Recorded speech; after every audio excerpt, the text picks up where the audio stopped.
مساء الخير عليكم وأهلا بيكم في حلقة جديدة من حلقات بودكاست التمانيناتي. معكم محمد شاهين. وقبل ما نبدأ هطلب منكم يا ريت ما تنسوش تتابعونا وتدعمونا بلايك وشير للحلقة، وعلى اليوتيوب تشتركوا في القناة وتفعلوا زر الجرس عشان إشعارات الحلقات الجديدة توصل لكم بكل سهولة. أنا خلاص قلت المقدمة فيلا بينا نبدأ الحدوتة. هو احنا كبرنا امتى؟ سؤال أتحداك إنه ما جاش في بالك على الأقل بتاع 50 60 مرة في السنة كواحد تمانيناتي قد الدنيا. احنا فعلا كبرنا امتى؟ امبارح بس كنت بخرج مع اصحابي وندخل سينما كل اسبوعين، كل اسبوع نلعب كورة كل ما يهفنا المزاج، نتجمع على القهوة او عند واحد مننا تحت البيت كل يوم تقريبا، بعد المدرسة بعد الكلية. فايه اللي حصل؟ احنا ايه اللي جابنا في المنطقة دي؟ ايه اللي جابنا في التساؤل ده؟ الموضوع كله ما فيه ان احنا متفاجئين. احنا متفاجئين باللي احنا وصلنا له علشان المسؤولية حصلت فجأة. اه والله زي ما بقول لك كده، حضرتك فجأة لقيت نفسك زوج وأب، والدك ووالدتك ربنا يديهم الصحة كبروا، محتاجين تبقى جزء من تركيزك معاهم. حضرتك مسؤول عن بيت مفتوح، أرواح متعلقة في رقبتك، وشغال في شغل عليك فيه مسؤوليات، وناس بتستنى منك قرارات، وانت من جواك حاسس انك لسه الشاب المراهق الصغير اللي ملحقش يشبع من اللي عايز يعمله. نهار اسود. يعني مش محتاج اشرح اكتر من كده يعني. ده غير ان زي ما قالوا زمان، غلطة الشاطر بألف، وانت يا معلم غلطتك بفورة. اللي حواليك مش متوقعين منك انك تغلط اصلا، اما انت بقى عايز تغلط عشان تحس انك بني ادم عادي، كائن من سكان كوكب الارض. فاهم حاجة؟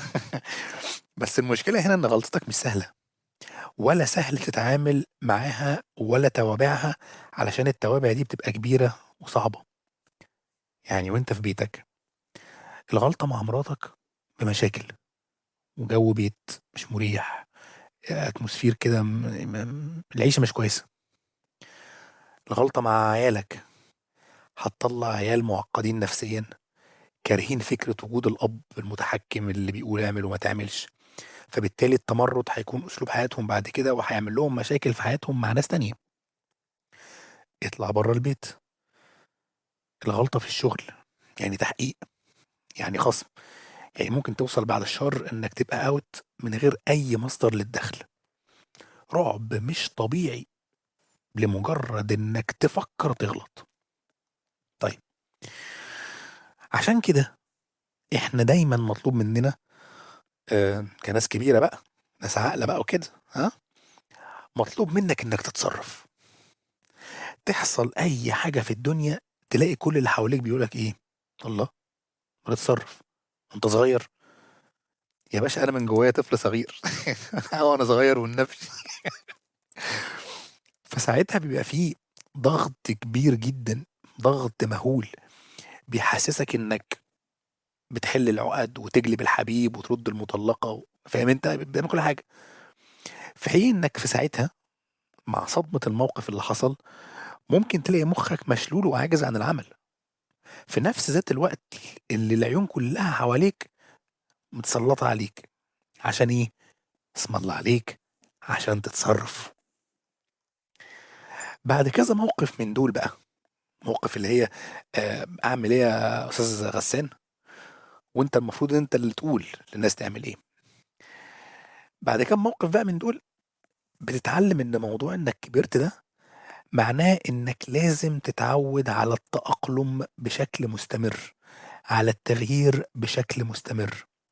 كل حاجة وكل موقف ممكن يتغير بشكل مفاجئ ومستمر، الاتنين مع بعض، اذاكر وانجح. فبالتالي المفروض اننا مش هنقعد بقى نتصدم كل شوية، الاحسن اننا نتعود على وجود التغيير ده، ونتعود على ان مطلوب مننا نطلع بحلول جديدة ومبتكرة مع كل تغيير بيحصل. صعبة؟ طبعا صعبة، بس احنا اتفقنا على ايه؟ برافو عليك، نتصرف. ده غير ان معلش يعني، سامحني في اللي هقوله يعني، لا مؤاخذة يعني يا اخويا التمانيناتي، الحياة ما بتجيش بكتالوج يا صديقي. عمرك ما هتلاقي حل مثالي لأي مشكلة يحلها من جذورها 100%. يا راجل دي صابونة ديتول بتقتل 99% من الأوساخ. هتيجي انت يا شملول تحل المشكلة 100% بدون أي ديل؟ بص يا باشا، صلي على النبي كده في قلبك، شمر ولغوص وحاول توصل لأحسن حل ممكن الوصول ليه. قول الحمد لله وميت فل وعشرة على كده. تمام. تمام. نخش بقى في الايه، في التقيل. استاذنا الكبير العظيم الراحل دكتور احمد خالد توفيق رحمه الله عليه، كان له مقولتين كده، هقراها لكم زي ما كتبهم بالظبط، لانهم مش محتاجين اي تعديل ولا فرض راي ولا فزلكه زي ما بعض الناس عملوا قبل كده. بيقول ايه؟ فجاه وجدت انني في الاربعين، الخامسه والاربعين، ثم سن الخمسين. هذه ارقام لم اسمع عنها من قبل، ولم اتخيل انها ممكنه. اللحظه التي تتحول فيها من كابتن إلى أستاذ إلى عمه، هذه لحظة قاسية ومروعة. أنا حاسس إن دكتور أحمد الله يرحمه كان قاعد بيتفرج علينا وإحنا بنعيش وبيوصفنا باللي قاله ده. قال حاجة تانية برضه هقولها زي ما هي، إننا أطفال خالدون، وكلما تقدم بنا العمر ازددنا طفولة ورفضنا فكرة الشيخوخة، لكننا نشيخ طيلة الوقت ونموت. هذه هي الحقيقة.